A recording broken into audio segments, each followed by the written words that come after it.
what is up, everyone? Today I have a few special guests with me today, and we're going to be going through some concepts and things that you may or may not know that could ultimately help you as a coach or as an athlete. So I have Robbie and Tom here with me, the owner of Headstrong Fitness, and both have worked on a coaching course called HeadCoach that we're going to share some nuggets with you and provide some value so that you can help coach athletes, or as an athlete learn a little bit more so you can have better performance with your training. So why don't you go ahead and introduce yourself, and then we'll go on from there. Thanks, Nick. So like Nick said, I am the owner of owner of Headstrong, and Tom is my head coach here at the gym. We also have a partner, Bobby. He's not with us here today, but we created a platform to help athletes, coaches understand the body a little bit more so they get the most bang for their buck in their workouts. As Robbie said, my name's Tom. I'm the head coach here at Headstrong. We kind of created this program mainly to initially help coaches, but it can be used by anyone to adopt the methodologies and philosophies that we kind of talk about.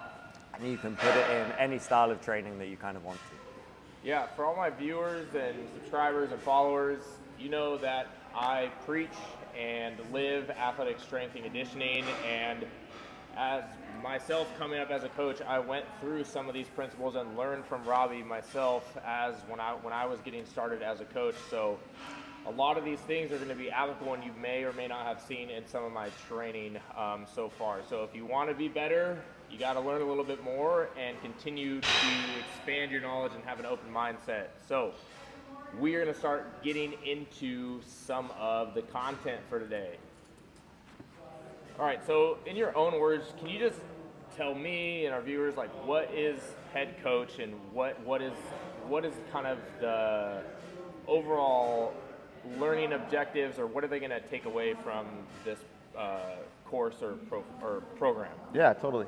So head coach is something we wanted to create for not only athletes but coaches as well, to see the human body move in real life. And not all the time, it is not picture perfect when you get under a barbell. Some things may move around, become unstable, especially when we want to apply intensity. And so what coaches need to learn, or hopefully we'd like to portray, is creating tension over positions sometimes, and using the body as a unit and finding out how the whole body can work together to get most optimal in their workouts. It is not only just about lifting as heavy as you can, but making sure the whole body is safe and really progressing over time. What we tend to see is these imbalances occur, especially for athletes. For example, if you're a pitcher, you're always throwing in that internal rotation. But we want to make sure the body is balanced. So what can we do as coaches to make sure you're training optimally to prevent injury? Can you highlight maybe, like, because I went through it and looked through it, and there's like 168 different lessons in there. Can you highlight maybe 5 to 10, just so they have an example of what is going on or what they could be learning? Absolutely. Our main goal, or our main purpose when we're coaching, is always trying to look at the structure first. So we like to build obliques. That's our one thing, is everything is stented from obliques. If you have an imbalance, it's usually coming from the obliques, maybe your psoas major, and then it goes on from there. And we're going to try to teach you how to identify that. From there, if you start to see these imbalances occur, we can train you or teach you how to build that structure first, and then we can start getting more and more specific to your sport. So that's one of our biggest nuggets that we like to teach or portray in the program. You only said one. There's like 5. There's 5.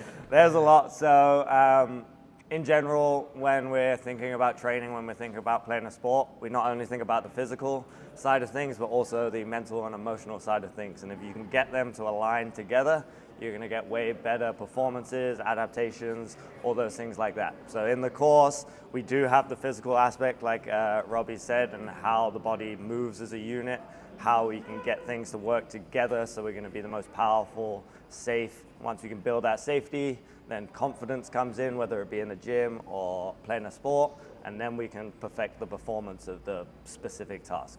But with the physical or the mental kind of things, we kind of talk about how your nervous system can be used, whether again in the gym or when you're performing, and how making sure you understand where you want to be mentally can help optimize your physical performance. Yeah, because I think when I was looking through there, I saw you talk about different energy systems and how that relates. You talk about nervous system. You go through the different movement patterns.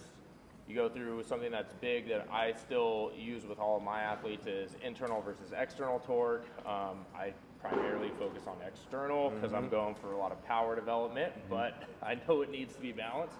So one thing that I think can be really like a really cool nugget for all of our coaches and athletes is sharing about how the nervous system comes into play. And I know you talk about fight versus flight, finding flow state. You have, all these different diagrams of what I can't remember the exact terminology of it, but it's like that square with the circle in the middle. So maybe you could just go through some of that, and then we can provide a real world example of how that could, say, transfer in their nervous system and their state of mind and their athlete readiness state of the different type of adaptations or maybe muscles that'll be used in fight versus flight for like a hang power clean or something like that. Love it. For sure. So our nervous system, we like to say, we're in one of 4 states at any one time. We're either in flow, fight, flight, or freeze.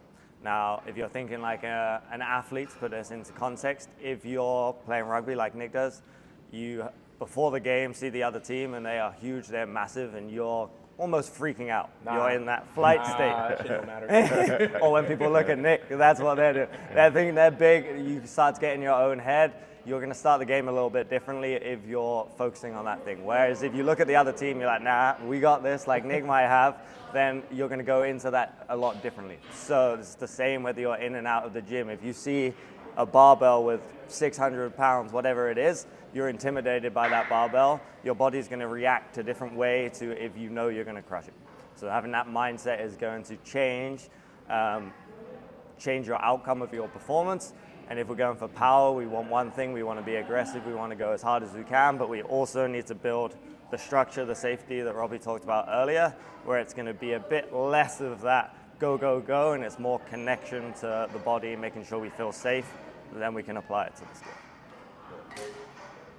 Yeah, so there's 4 different stages that the body goes through. You start in the flow, and we always want to start in that flow state. And it's not too often talked about. It's usually talking about fight or flight. But there's a whole other side of your nervous system that we want to dip into. And flow is confidence. Flow is control. Flow is you're in a good mood, you're having a good time, everything's good to go. We always want to start with this before we get into that fight state. And fight is where progress happens. Fight is when you get the new PRs. Fight is when you get a little bit quicker on your 40-yard dash time. But we got to start in that flow in order to get into the fight. Now, sometimes the workout or the rugby match or the game might start to win a little bit. And you get these little voices in your head that kind of are negative voices in your head that put you into what's called the flight state. So their fight and the flight, they're still in that, we call it a sympathetic response, but they're meaning 2 different things, 2 different adaptations in your body. The fight, you're winning. The flight, you're losing. You're still in that sympathetic response. Now, if you stay in that flight state for too long, you go into what's called freeze. And freeze is where depression lies. Freeze is where we kind of just stop. We don't want to continue on. And us as coaches, we need to be able to identify that for our athletes and get them back to that flow. And how do we get that? How do we get them back to that flow in order for them to get back in that fight state, to win the workout, to win the game, to win their state of mind? And that's just finding what makes them most comfortable. Get them in that confidence building stage. Nice. I think this, just to give like a practical example with fight, flight, flow state, like early acceleration in a 40, it's all fight. You're trying to get out, you're trying to drive, you're trying to be as fast as you can, apply a lot of force into that ground. But when you're doing things that start to become more elastic and more flow, like your top end speed sprinting, you do not want to be tense and you do not want to be in that fight necessarily state. You want to transition more into that flow state, so you have more of that elastic component, and things in your muscles are firing at the right rates, relaxing at the right rates really, really quickly. That doesn't always happen if you're just constantly in fight state. So that's kind of a specific example for sprinting, where it's fight, and then you want to transition to flow as you get into that top speed with it. Are there any, and this is me just being curious, I'm going to jump to the internal versus external torque. Have you seen, because just most athletes are going to default to external torque, right? So he's going to explain external versus internal torque in a second, but have you seen any benefit from people being able to maybe go internal on a portion of the movement and then switch and transition to external based on, say, a squat or a kettlebell swing or something like that? I'm just honestly curious. But yeah. That's a great question. And most exercises that we do in the gym, and especially on the field, you do have to go switch back and forth. You have to have that skill to be able to do so. And creating that strength in those different torque chains is going to make it a little bit easier for you. However, when we're teaching people and we're maybe doing isometric exercises or isolating exercises, we want to build that fundamental stimulants of, you want to feel what internal tension means. So we like to talk about, for example, internal tension. We like to talk about hinge patterns or pressing patterns. If we're going to do external, we talk about pulling or squatting patterns. But that's not super applicable in life. In life, you're going through internal and external all the time.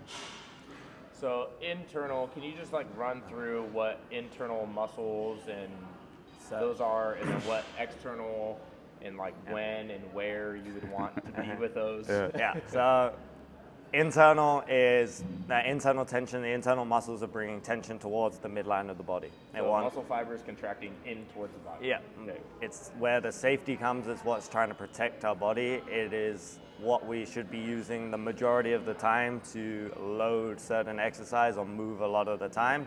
There are safety in that structure to keep us safe. The external thing is more for power. It's movement away from the body. We're trying to get things off, or we're trying to be explosive. They're great for the power, and we need it for the power. We just also don't want to be in it all the time. They're not designed for lots of time under tension. They're designed for quick contractions. Yeah, cool. Okay, so what sort of benefits would, say, an athlete or a coach get from going through this course? Like, what would be the outcome that they would get, and what would be some of the things that could help them in their personal training or coaching career? It's a good question. So your stuff, I think, is very good in that there's a lot of noise in social media. There's a lot of different things. I like that you get straight to the point all the time. You tell people what they need to be doing, what they're feeling, what the stimulus should be. Yeah. The exercise, you'll see lots of programs out there. The exercise is not really the important bit. The important bit is how you're doing that exercise. It doesn't matter if, say, you're doing a back squat because you want stronger legs, but every time you do a back squat, your back hurts and you're not getting your legs stronger. So you need to understand what you're training for, if the exercise is yielding the adaptations and the stimulus you want, and understanding what your goal or what your sport requires so that you can train for that. So a lot of this is going to be behind the scenes. It's not necessarily like, dude, here's the program to make you the perfect athlete. It's, hey, we're going to teach you all the stuff behind the scenes that can get you basically to where you want to go, pain-free or more explosive, and learn some of like the psychology with it, which I think is super important that a lot of people don't understand, or maybe they do, but maybe not how important it is. But you're really like breaking down kind of the behind the scenes of the actual training and looking more at like the human body and how it responds, if I'm understanding correctly. Absolutely. Our biggest goal is really educating people about, it's not what you do, but it's how you do it. So you can make a back squat look pretty, you can make it look beautiful, but it's, like I said before, as soon as it gets heavier, that's not going to look the same. It's about how you create that tension and how you create that power and that stimulants that we're looking for. Yeah, your body needs balance, and sport in nature, there is a lot of, depending on what sport you're doing, it heavily favors certain movement patterns or whatever it is. these, one, we need to build because we want to get better at what the sport requires, but we also want to limit any of like the imbalances that doing the same movement all the time is going to create. To get rid of the injuries, it could be prehab, it could be rehab if we get there, but understanding what the sport requires, what movement it needs, and then kind of balancing everything out. Yeah, this is one of the takeaways that I had and have implemented with myself and a lot of our athletes, and it's going to go back to that internal versus external torque chain and like how you're performing a movement. So athletes, you sprint, you need to run fast, right? You need to train your legs. But one thing that I found is that a lot of athletes will have a pulled hamstring or something like that. It happens a lot. And it's because they're always in that external torque chain, they're always in that fight, so they're always pulling on the outside head of the hammy, then it gets fatigued, and then, oh shit, it needs to go to the internal torque chain or the inner head of the hamstring. It's weak because you never train it in internal torque, and then that's where the injury happens. So like one thing I've learned through this course and through training and working with Robbie is that internal torque chain and really focusing like on RDLs or on specific movements. I'm trying to create internal torque so I can get the inner head of the hamstring strong. So when I'm going full out on the pitch or rugby or sprinting or whatever it is, that hamstring's strong and I'm not it's prepared, right? Mm-hmm. It knows how to do this. So this is some of the things that you'll be able to apply these concepts to how you train to make your training better and be more resilient with yourself or athletes that you're coaching. Mm-hmm. Yeah, so as Nick said, there is certain things we need to build up, and part of the key is just knowing how to build that up. If you don't know what you're doing or how to build it up, then that's where those problems come. So when we talked about before is like we need to start with the safety in being able to find that inside head of your hamstring. Are you able to find it? Do you have any neural output to it? If not, then we need to bring the skill level way back down until that we can feel it, essentially. It might be a sled, it might just be an isometric hold, but we need to get that safety first. Once we have that safety, we can then go to confidence, more increase kind of the skill of the exercise. We might go to stuff like RDLs, build confidence in that muscle being able to take a load.